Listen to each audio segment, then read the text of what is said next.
छठे चरण की वोटिंग अब भी जारी है। 58 सीटों पर दोपहर 3 बजे तक 49% से कुछ ज्यादा मतदान हुआ है।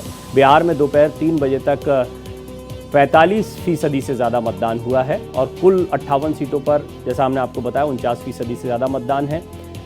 बिहार में पिछले मुकाबले थोड़ा सा ज़्यादा मतदान देखने को मिल रहा है। हरियाणा में भी 46% से ज़्यादा मतदान हुआ है। जम्मू एंड कश्मीर में 44% से ज़्यादा मतदान है। झारखंड में दोपहर 3 बजे तक 54% से ज़्यादा मतदान है। दिल्ली में दोपहर 3 बजे तक करीब 44% से ज़्यादा मतदान है और उड़ीसा में दोपहर 3 बजे तक 48% से ज़्यादा मतदान हुआ है। उत्तर प्रदेश में दोपहर 3 बजे तक 43 बल्कि 44% के आसपास आप मतदान मान सकते हैं। पश्चिम बंगाल में बम्पर वोटिंग एक बार फिर जारी है। हर चरण में यहाँ अच्छा मतदान देखने को मिला। एक बार फिर 70% से ज़्यादा मतदान आपको 3 बजे के आसपास ही देखने को मिल रहा है। तो निश्चित तौर पर 5 बजे के बाद का जो मतदान प्रतिशत आएगा उसमें ये मतदान प्रतिशत आपको काफ़ी देखने को मिल सकता है। पश्चिम बंगाल में बम्पर वोटिंग हो रही है, इसके मायने भी ज़रा समझने की कोशिश करेंगे। लोकसभा चुनाव को लेकर लगातार भारत एक्सप्रेस का कवरेज जारी है। चप्पे चप्पे पर भारत एक्सप्रेस के तमाम संवाददाता मौजूद हैं जो आप तक जानकारियां पहुंचा रहे हैं और छठा राउंड है। इसमें 8 राज्यों की 58 सीटों पर मतदान चल रहा है। जमकर वार पलटवार हुए हैं। ये तस्वीरें आप देख रहे हैं उन लोगों की जो कुछ बड़े चेहरे हैं और जैसा मैंने आपको बताया कि राजनीति के कई धुरंधर हैं जो दिल्ली के मतदाता हैं। इनमें प्रत्याशियों के अलावा मतदाताओं ने भी अपने अपने वोट का, अपने मताधिकार का इस्तेमाल किया है। तो बांसुरी स्वराज, उदित राज, इनकी तस्वीरें आपने देखी। अब सियासी घमासान के बीच में गर्मी भी प्रचंड देखने को मिल रही है। इसका बड़ा असर देखने को मिला। हालांकि इसके बावजूद मतदाताओं में एक उत्साह देखने को मिलता है जो ये बताता है कि इन चुनावों को लेकर मतदाताओं ने गंभीरता दिखाई है। वो जानते हैं कि तमाम राजनीतिक दलों ने अपने अपने दावे किए हैं। भारतीय जनता पार्टी एक बार फिर पूरे कॉन्फिडेंस के साथ दावा कर रही है कि वो 400 के पार ही लेकर आएंगे सीटें। अभी एक बार फिर दावे जो नए आए हैं उसमें हमने देखा गृहमंत्री अमित शाह और तमाम बड़े चेहरे भारतीय जनता पार्टी के जो इस वक्त चुनाव प्रचार में जुटे हुए हैं वो अपने दावे को दोहरा रहे हैं। विपक्षी गठबंधन का अपना दावा बरकरार है। उनका मानना है कि जनता बदलाव चाहती है, जनता महंगाई से, बेरोजगारी से त्रस्त है तो बदलाव के लिए वोट कर रही। तो इस तरीके से अपने अपने दावे हुए, लेकिन किनके दावों में कितना दम है ये आपको 4 जून को पता लगेगा और उसके लिए हर चरण महत्वपूर्ण है। इसी तरह छठे चरण का मतदान अब भी जारी है। मेरे साथ तमाम मेहमान मौजूद हैं और मेरे साथ स्टूडियो में मौजूद हैं कुमार राकेश जी, वरिष्ठ पत्रकार हैं और लगातार चुनाव में हमारा सहयोग कर रहे हैं। उनकी बढ़िया एनालिसिस जो है आपके सामने रहती है और उनके बड़े अच्छे जोड़ीदार हैं देवकीनंदन मिश्रा जी, वो भी एक बार मेरे साथ फिर जुड़ रहे हैं। देवकीनंदन जी आपका भी बहुत स्वागत करता हूं। कुमार जी आपका भी बहुत स्वागत करता हूं। आप दोनों से इस बातचीत को आगे बढ़ाएंगे और कुछ राजनीतिक दलों के प्रवक्ता और मेहमान भी मेरे साथ जुड़ेंगे थोड़ी देर में। लेकिन देवकीनंदन जी शुरुआत में आपसे करता हूँ।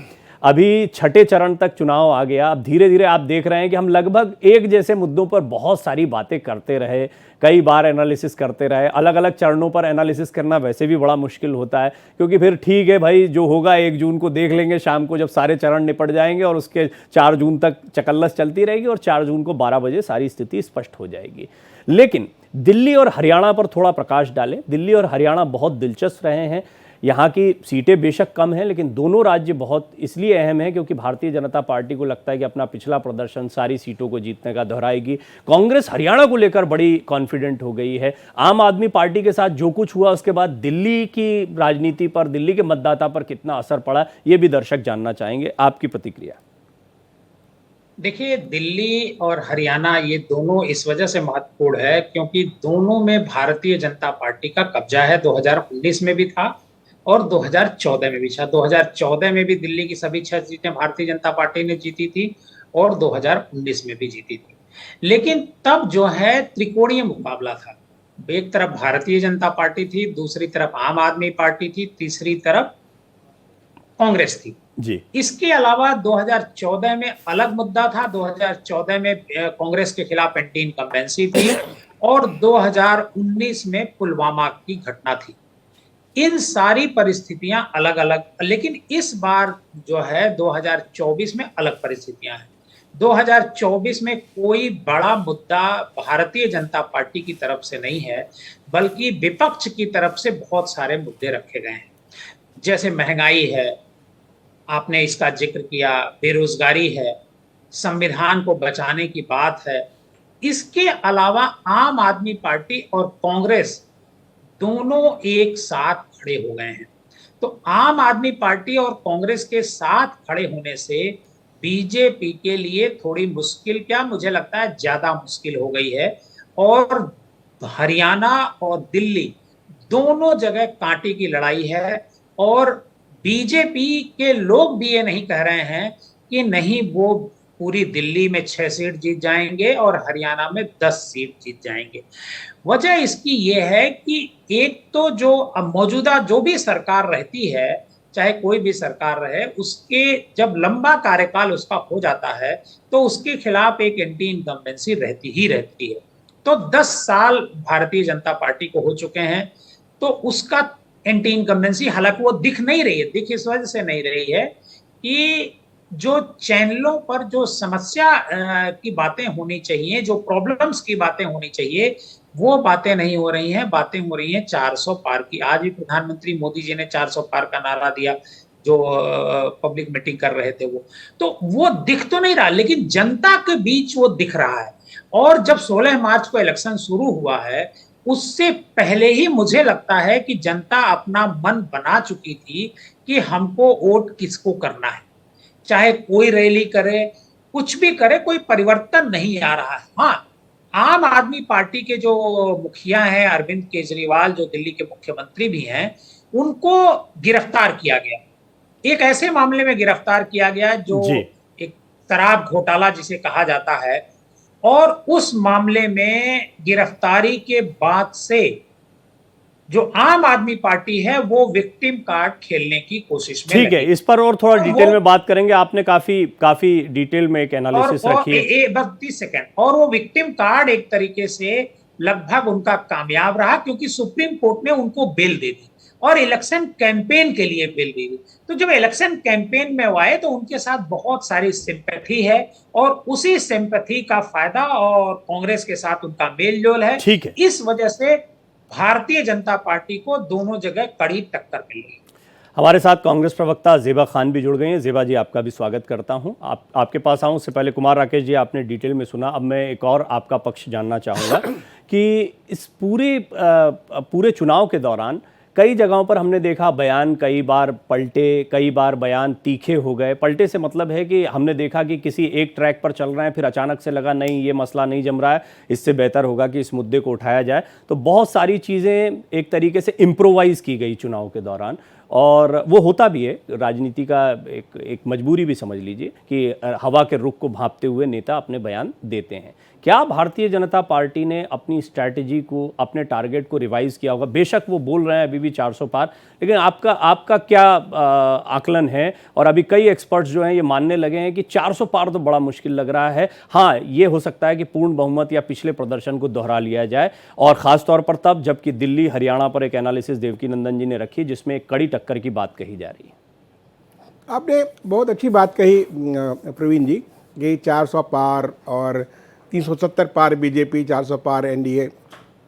ये जो मुझे ऐसा लगता है कि प्रधानमंत्री नरेंद्र भाई मोदी ने जो एक आंकड़ा दिया आफ्टर आउट ऑफ 543, 570, मुझे एक लगता है कि एक साइकोलॉजिकल जो होता है विन वार के लिए, और एक साइकोलॉजिकली वोटर्स में डालने के लिए, अपने कार्यकर्ताओं को बूस्ट करने के लिए, मोरल अप करने के लिए हुआ होगा। एक दूसरा कि जब आप देखिए कि ये 400 पार भारत के इतिहास में कब हुआ। राजीव गांधी के कार्यकाल में जब इंदिरा गांधी की हत्या की गई, उसके बाद जो चुनाव हुआ तो उसमें 417 का आंकड़ा था। तो मुझे लगता है कि उनके दिमाग में कहीं रहा होगा कि हम उसको आंकड़े को क्रॉस करें इस बार, जो आज तक राजीव गांधी के बाद, कांग्रेस के बाद कोई नहीं कर पाया जी। उसके अलावा यदि उन तथ्यों पे जाएं कि जो स्ट्रेटेजी की बात आपने कहा कि हर एक पार्टी जो भी है, ये युद्ध है, युद्ध की तरह लड़ा जाता है। हालांकि युद्ध में जो भाव होना चाहिए पुराने ज़माने का, जो नीति के साथ, नीयत के साथ, वो नहीं हो रहा है। वो अलग मुद्दा है कि उसमें क्या बोलना है, क्या नहीं बोलना है, किस पे किस हद तक प्रहार करना है, उसके लिए एक जज बैठे हुए हैं, उसको कहते हैं चुनाव आयोग। चुनाव आयोग कितना अमल कर पा रहा है, कितना नहीं कर पा रहा है, वो अलग बहस का विषय है कि उसमें उन्होंने दोनों पार्टी के अध्यक्षों को, बीजेपी के भी और कांग्रेस को एक पत्र भेज के लगता उन्होंने इतनी कर ली कि आप धर्म का इस्तेमाल नहीं करेंगे, आप ऐसे कोई विवादित बात नहीं करेंगे, जो भी है संवैधानिक जो छतरी है उसके नीचे बात करेंगे। तो लेकिन उसके बावजूद कई तरह की बातें कही गई, चाहे वो राहुल गांधी के द्वारा हो या खड़गे जी के द्वारा हो। बीच में जब आप किसी का प्रहार करेंगे एक हद तक, तो बीजेपी के द्वारा भी उसका काउंटर किया गया उसी स्तर पे, अपने अपने ढंग से इम्प्लीकेशंस किए गए अपने अपने। तो वो स्ट्रेटजी मुझे लगता है कि हर ये तो एक लास्ट चरण बचा है, ये छठा चरण है। तो 7 चरण में जो 5 चरण हुए हैं उसमें हर बार आप देखेंगे कि वो बदली है रणनीति दोनों पार्टियों की, दोनों दलों की। अब दोनों बैठ करके मान लिया कि अखिलेश यादव, बीजेपी का टारगेट रिवाइज हो रहा है क्या? मैं टारगेट रिवाइज की बात, मैं बीजेपी का प्रवक्ता तो हूं नहीं, इसलिए मैं नहीं कह नहीं, आपका आकलन क्या कहता है पत्रकार के नाते? आकलन जो है पत्रकार के नाते, यदि आकलन है उनका जो टारगेट है उन्होंने तो छोड़ दिया। आज भी कल भी वो एक इंडिया टीवी केस में और बोल रहे थे प्रधानमंत्री 400 पार को, तो उन्होंने छोड़ा नहीं है, उसको उन्होंने पकड़ा हुआ है। आए ना आए वो बात की बात है, लेकिन वो उन्होंने पकड़ा हुआ है। अब पब्लिक उसको पकड़ती है कि नहीं पकड़ती है वो देखने की बात है। चुनाव परिणाम 4 जून को क्या आएंगे वो समझने की बात है, और इस पर आपको ज़्यादा से ज़्यादा भाजपा के प्रवक्ता ही ज्ञान दे पाएंगे। एक देवकीनंदन जी से साथ बात करते करते लगता है वो स्लिप ऑफ टंग हो गया। 16 मार्च को चुनाव शुरू नहीं हुआ था, 19 अप्रैल से पहला चरण शुरू हुआ था। उन्होंने कहा 16 मार्च से चुनाव शुरू हुआ, तो मैं उसको सिर्फ करेक्ट कर रहा हूँ क्योंकि ऑन स्क्रीन हम लाइव जा रहे हैं। कुछ कह रहे हैं देवकीनंदन जी, कुछ कह रहे हैं, आवाज दीजिए भाई। उसका करेक्शन के लिए जी 16 मार्च को चुनाव की घोषणा की गई थी। नहीं, आपने कहा कि चुनाव शुरू हुआ, चुनाव की प्रक्रिया, तो चुनाव की घोषणा जब शुरू हुई तो चुनाव शुरू हो गया। ठीक है, चलिए ये कोई इतना बड़ा हमको जो लगा मुझे, तो मैंने अपनी नहीं, ठीक है, मतलब वो उनके आंकड़े भी दुरुस्त थे। ज़ेबा जी, अब आपको चर्चा में लाना चाहूंगा दिल्ली और हरियाणा को लेकर। प्रियंका गांधी तो बहुत कॉन्फिडेंट थी, उन्होंने तो कहा हरियाणा में हमारा बहुत अच्छा माहौल चल रहा है। दिल्ली में आम आदमी पार्टी के साथ आप हैं, लेकिन उसका फायदा होता है नुकसान होता है, ये भी थोड़ा 4 जून को देखना पड़ेगा, क्योंकि आपके कार्यकर्ताओं में कुछ नाराजगी देखने को मिली। इस बात से इनकार नहीं किया जा सकता कि पूरे मन के साथ तो ये आपका और आम आदमी पार्टी का संयोग नहीं हुआ। अग्निवीर को खत्म कर देंगे तो कांग्रेस स्पष्ट कर चुकी है। अग्निवीर को लेकर पूरा स्टैंड बहुत क्लियर है कांग्रेस का कि वो इसको बहुत अच्छी योजना नहीं मानते कि युवाओं के लिए कोई स्थायी समाधान रोजगार का होगा। लेकिन गृह मंत्री अमित शाह बता रहे थे कि 4 साल तक ट्रेनिंग है, सरकारी खर्चे पर है, तनख्वाह मिल रही है, ग्रेच्युटी मिलेगी, और उसके बाद में कई दूसरी एजेंसीज में ये लोग काम कर सकते हैं। कुछ काम तो मिल रहा है उनको। ज़ेबा जी, पहली प्रतिक्रिया तो इसी पर दे दीजिए, आपने भी सुना होगा डिटेल में जो कुछ गृह मंत्री ने कहा। जी देखिए, सेवा जो हम सेना में जाते हैं और सेना में जो जवान सेवा करते हैं वो एक बहुत इंटरनल फैक्टर है। बहुत बड़ी बात है कि वो हमारे सिक्योरिटी का मैटर है। और जो लोग 4 साल के लिए नौकरी करने जाएंगे और जब वो शहीद हो जाए तो उन्हें कुछ भी मुआवजा नहीं मिलेगा, तो ऐसे में बताइए कोई क्यों अपनी जान को देगा। पहले जब सेना में जवान होते थे और शहीद होते थे तो उनको बहुत सारे मेडल मिलते थे और परिवार को एक सिक्योरिटी भी रहती थी। जब अभी कोई सिक्योरिटी नहीं रहेगी, 4 साल के लिए सिर्फ नौकरी, तो ये तो बहुत ही गलत है। और देश में हर जगह इसका विरोध हुआ है, जवानों ने विरोध किया है। हमने देखा जब अग्निवीर आई थी तो हर जगह देश में विरोध हुआ। और मैं गृह मंत्री अमित शाह जी बोल रहे थे राहुल जी झूठ बोलते हैं, चैनल पर आकर आप बोल रहे हैं राहुल जी झूठ बोलते हैं। झूठ तो आप बोलते हैं गृह मंत्री जी। 2014 में जब आप आए थे चुनाव कैंपेन में, आपका सबसे पहला जो बात था वो कि 15 लाख हर भारतीयों के खाते में आएंगे, हर देशवासियों के खाते में आएंगे। और अब तक जो 10 साल का कार्यकाल पूरा होने के बाद भी 15 लाख अकाउंट में नहीं आए। और आपने बोला था, अब चुनाव के बाद क्या बोलते हैं, ये तो चुनावी जुमला था। तो झूठ आप बोलते हैं या राहुल गांधी बोलते हैं? राहुल गांधी तो हर मौके पर देश को बचाने की कोशिश किए हैं। कोरोना से पहले जनवरी में ही उन्होंने बोला था कि जो भी सेफ्टी है कोरोना को देखते हुए देश को लेना चाहिए और पीएम को करना चाहिए। लेकिन आप नमस्ते ट्रम्प कर रहे थे और पूरे देश को कोरोना के में झोंक दिए और प्रवासी मजदूर को सड़कों पर चलने पर मजबूर कर दिए, लोगों को मरने पर मजबूर कर दिए। और जब कोरोना, ज़ेबा जी, मैं स्वयं भी निजी तौर पर भी बड़े वादे जो पूरे नहीं हो सकते या जो फिजिबल नहीं दिखते उनका समर्थक नहीं हूं, लेकिन चुनाव में हम देखते हैं कि राजनेता जब उतरते हैं तो चुनाव का माहौल, चुनाव के बयान बिल्कुल इतर होते हैं। हम कांग्रेस की तरफ से भी कुछ बड़े बयान देख रहे हैं, हम तो कुछ ऐसे बयान देख रहे हैं जिसमें नौकरियों से लेकर सबके खाते में पैसे से लेकर बहुत बड़ी बातें हैं, लेकिन उसको अरेंज कैसे किया जाएगा वो एक चुनौती रहती। तो आप क्या चुनावी बयानों और जो एक्टिवली अग्निवीर एक योजना लाए जो प्रैक्टिकल है, सामने दिख रही है, उसके बारे में कभी बात नहीं हुई थी चुनाव के दौरान? लेकिन प्रवीण जी, मैं आपसे ये बोलूंगी कि हमने हमारे जो भी वादे हैं ये सिर्फ जुमले नहीं है, इसके पीछे एक तर्क है। हमने पूरा रिसर्च किया है। जो 30 लाख नौकरी 15 अगस्त से 15 अगस्त से मिलने शुरू हो जाएंगे, वो जगह है जो हमने जिन पदों का, सरकारी नौकरियों का सृजन किया था और रिटायरमेंट के बाद वो पद अब तक खाली हैं। उसमें कांग्रेस पार्टी फिर से युवाओं को रोजगार देगी, सरकारी जो पद खाली हैं वहां पर। और जो हमने कर्नाटक में भी पैसे मिल रहे हैं महालक्ष्मी योजना के तहत, और किसानों की कर्ज माफी होगी, इसमें क्या गलत है? हमने पहले भी कर्ज माफ किए हैं और अभी करेंगे। जो बस फर्क ये है कि भाजपा जो है वो बड़े पूंजीपतियों के कर्ज माफ करती है और हम अपने देश के किसानों का कर्ज माफ करेंगे। देवकी नंदन जी, पहले तो अब एक एक करके आंकड़ों पे बात करते हैं। और मैं आपको बता दूं, मैं डिस्क्लोज नहीं करूंगा क्योंकि ओपिनियन पोल, एग्जिट पोल, ये सब जो है अभी तो बहुत दूर की कौड़ी है। लेकिन कुमार राकेश जी से अभी मेरी बात हो रही थी ब्रेक के बीच में, उन्होंने बड़ी शानदार एनालिसिस कर रखी है। अब वो जिस दिन एग्जिट पोल का दिन होगा या सारे चरण खत्म हो जाएंगे तब निकालेंगे, एक एक सीट पर उन्होंने आकलन कर रखा है। लेकिन आप अभी सुन रहे थे भारत एक्सप्रेस के सीएमडी और प्रधान संपादक उपेंद्र राय जी ने भी जो अपनी बात रखी है, वो भी कह रहे हैं कि 300 के आसपास जो है भारतीय जनता पार्टी का एक आंकड़ा देखने को मिल रहा है। तो मैं बार बार पूछ रहा हूं कि क्या रिवाइज हुआ है? देखिए, दावे अपनी जगह पर हैं, लेकिन आपको क्या लगता है? और ये 300 पार भी बड़ा, मतलब पिछला प्रदर्शन भी दोहरा देना 10 साल की एंटी इनकम्बेंसी के बावजूद, ये भी बड़ी बात होगी। हालांकि आप क्या सोचते हैं वो थोड़ा अब मैं थोड़ा इस पर जाता हूं कि आप लोगों की राय क्या है कि चुनाव के नतीजे जिस दिन आ रहे होंगे उस दिन उसको एनालाइज किया जाएगा कि किसका कितना सटीक आंकड़ा रहा।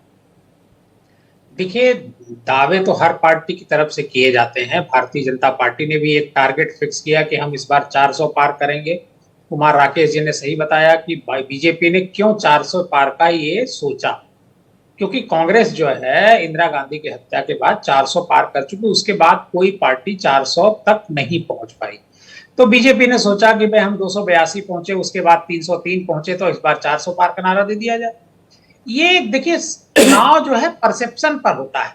ये चुनाव परसेप्शन पर हो रहा है, परसेप्शन की लड़ाई है। लेकिन आज की तारीख में जब हम छठे चरण का मतदान खत्म होने में महज 1.25 घंटे बचे हुए हैं, तब हम ये बात कर रहे हैं कि अब 400 की बात कोई नहीं कर रहा। अब लोग ये बात कर रहे हैं कि बीजेपी क्या जो मैजिक नंबर है वहां तक पहुंच पाएगी या नहीं पहुंच पाएगी। इसकी बहुत सारी वजहें हैं।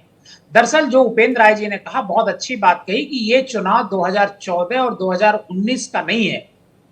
मतलब 2014 में अलग मुद्दा था, एक कांग्रेस के खिलाफ एंटी इनकम्बेंसी थी, 2019 में पुलवामा कांड था। लेकिन 2019 का जो चुनाव, 24 का जो चुनाव हो रहा है, ये न्यूट्रल चुनाव, मतलब अच्छा, इसके साथ न्यूट्रल होने के साथ साथ बाईपोलर चुनाव। बाईपोलर में क्यों कह रहा हूं? एक तरफ इंडिया गठबंधन है, दूसरी तरफ भारतीय जनता पार्टी है। 2019 में ऐसी बात नहीं थी, कई पार्टियां आपस में मिलकर के लड़ रहे, एक दूसरे के सामने थी, ट्रेंगुलर फाइट थी 2019 में। लेकिन 2024 में डायरेक्ट फाइट है। तो जब कभी भी डायरेक्ट फाइट होती है तो बहुत कड़ा मुकाबला होता है। दरअसल जो पूरा 543 सीटें हैं, अगर उसको आप एनालाइज करेंगे तो 543 में 200 सीटें ऐसी हैं जिस पर भारतीय जनता पार्टी का सीधा मुकाबला कांग्रेस के साथ है। उसमें से भारतीय जनता पार्टी का जो स्ट्राइक रेट है वो करीब 90 to 95% के आसपास का है। तो कांग्रेस अगर मजबूत होती है इन 200 सीटों पर तो सीधा नुकसान भारतीय जनता पार्टी को उठाना पड़ेगा। अब आती है 100 सीटें ऐसी हैं जिस पर भारतीय जनता पार्टी है ही नहीं, मतलब जो साउथ की सीटें, वहां भारतीय जनता पार्टी का मतलब फाइट में ही नहीं है, उसको किनारे कर दीजिए। वो चाहे इंडिया गठबंधन को जाएगी या इंडिया ब्लॉक या बीजेपी ब्लॉक, दोनों से वो अलग होगा। इसके अलावा जो सीटें बचती हैं करीब 243 सीटें, इनमें जो फाइट है वो बीजेपी की है। और बीजेपी के साथ साथ ये जो क्षेत्रीय दल हैं, जैसे समाजवादी पार्टी है, जैसे लालू की पार्टी है, तेजस्वी यादव हैं, ममता बनर्जी हैं, उद्धव ठाकरे हैं, ये आम आदमी पार्टी है, ये सारे लोगों के साथ बीजेपी की फाइट है। यहाँ पर जो स्ट्राइक रेट है वो बहुत कम है। जैसे समाजवादी पार्टी पिछली बार 5 सीटें उत्तर प्रदेश में जीती, जनता दल यूनाइटेड 0 सीट जीती 2019 में। ममता बनर्जी का स्ट्राइक रेट ठीक था, लेकिन इसी तरीके से महाराष्ट्र। तो अगर इनका स्ट्राइक रेट ठीक होता है तो भारतीय जनता पार्टी को नुकसान होगा। अब मैं आपको बताता हूं कि ये जो गठबंधन हुआ है, इस गठबंधन की वजह से निश्चित तौर पर उत्तर प्रदेश में भी बीजेपी को नुकसान हो रहा है, बिहार में भी नुकसान हो रहा है, झारखंड में भी नुकसान हो रहा है, और महाराष्ट्र में भी नुकसान हो रहा है। मतलब बीजेपी को कहीं से गेन नजर नहीं आ रहा है। तो ये जितनी तेजी से मेरी कल शहनवाज हुसैन साहब से बात हो रही थी तो उनका दावा है कि तमिलनाडु, पश्चिम बंगाल, उड़ीसा, ऐसी तमाम जगह जहां पर पिछली बार बहुत अच्छा प्रदर्शन नहीं था वहां पर इस बार कंपनसेट होगा, और पिछला प्रदर्शन जो रहा है भारतीय जनता पार्टी का वो राज्यों में हो सकता है इक्का दुक्का सीटों से नीचे जाए, वो भी स्वीकार करते हैं, लेकिन बहुत ज्यादा फर्क नहीं पड़ेगा। इसीलिए ये 400 पार का आंकड़ा फिजिबल दिखाई नहीं नहीं नहीं, मैं इससे सहमत नहीं हूं। आप उड़ीसा चले जाइए। आप उड़ीसा में अगर बीजू पटनायक के साथ आप चुनाव, नवीन पटनायक जी के साथ बीजेपी अगर चुनाव मिलकर के लड़ती तो ये मैं मान सकता था कि बीजेपी को वहां फायदा होगा। लेकिन चूंकि बीजेपी अकेले लड़ रही है, नवीन पटनायक जी अकेले लड़ रहे हैं और कांग्रेस लड़ रही है, तो एक ट्रेंगुलर फाइट हो गई। यहां पर बीजेपी को फायदा नहीं होना है। अब आप आइए, बंगाल की बात हम करते हैं। देवकीनंदन जी, मुझे लगता है स्ट्रेटेजिकल है, वो चाहते नहीं थे, बहुत हो गया नवीन पटनायक के साथ में, और इस समय पे उड़ीसा के हालात बहुत बदल चुके हैं, वहां पर नवीन पटनायक के हाथ में सत्ता जी। नहीं, ये बात नहीं है। मैं आता हूं बंगाल पर। अब आप बंगाल में आइए। बंगाल में ट्रेंगुलर फाइट है। Bharatiya Janata party, Congress left and TMC अलग लड़ रही है, लेफ्ट कांग्रेस एक साथ लड़ रही है, बीजेपी अलग लड़ रही है। मतलब वहां ट्रेंगुलर फाइट है। लेकिन आप रणनीतिक रूप से देखिए तो कांग्रेस के नेता राहुल गांधी वहां कैंपेन करने नहीं जा रहे हैं। क्यों नहीं जा रहे हैं? बार बार तृणमूल कांग्रेस की नेता ममता बनर्जी कह रही हैं कि हम इंडिया ब्लॉक के पार्टनर हैं, हम इंडिया को सपोर्ट करेंगे। इससे ऐसा लगता है कि जैसे चुनाव शुरू होने से पहले तो सब अलग थे, लेकिन चुनाव शुरू होने के बाद जो पहला चरण जब से स्टार्ट हुआ है, उसके बाद से अंदर खाने एक स्ट्रेटजी तैयार हुई है, और इसी वजह से राहुल गांधी वहां प्रचार करने नहीं जा रहे हैं। और एक बात मैं बताऊं, वहां अधीर रंजन चौधरी जो ममता बनर्जी के खिलाफ लगातार आग उगलते थे, उन अधीर रंजन चौधरी को जो मल्लिकार्जुन खड़गे हैं उन्होंने डांट लगाई। मतलब वहां भी बीजेपी की जो फाइट है वो एक तरीके से इनके साथ हो गई है, तृणमूल कांग्रेस के साथ। वहां कांग्रेस फाइट से बाहर हो गई।